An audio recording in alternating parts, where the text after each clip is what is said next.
আগামী 2026 ফুটবল বিশ্বকাপে ইরানের অংশগ্রহণ নিয়ে প্রশ্ন উঠতেই স্পষ্ট বার্তা দিলেন মার্কিন প্রেসিডেন্ট ডোনাল্ড ট্রাম্প।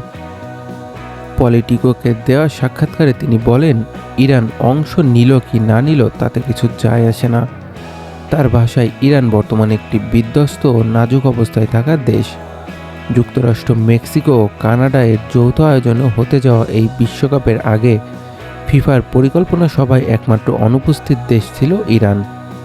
মধ্যপ্রাচ্যের যুদ্ধ পরিস্থিতির কারণে ইরান আদৌ যুক্তরাষ্ট্র খেলতে আসবে কিনা তা নিয়ে তৈরি হয়েছে অনিশ্চয়তা। এই বিষয়ে এখনও কোনো মন্তব্য দেয়নি বিশ্ব ফুটবল নিয়ন্ত্রক সংস্থা ফিফা। এরই মধ্যে ডোনাল্ড প্রশাসনের ভ্রমণ নিষেধাজ্ঞায় ইরান থাকলেও বিশ্বকাপে খেলোয়াড়রা ও অফিসিয়ালদের ছাড় দেওয়া হয়েছে। তবে ভিসা ইস্যুতে নিরাপত্তা বিবেচনা থাকবে অগ্রাধিকার। সব মিলিয়ে রাজনীতি ও ফুটবলের এই সমীকরণ বিশ্বকাপকে ঘিরে তৈরি করেছে বাড়তি উত্তেজনা। এখন দেখার বিষয় শেষ পর্যন্ত ইরান মাঠে নামে কিনা।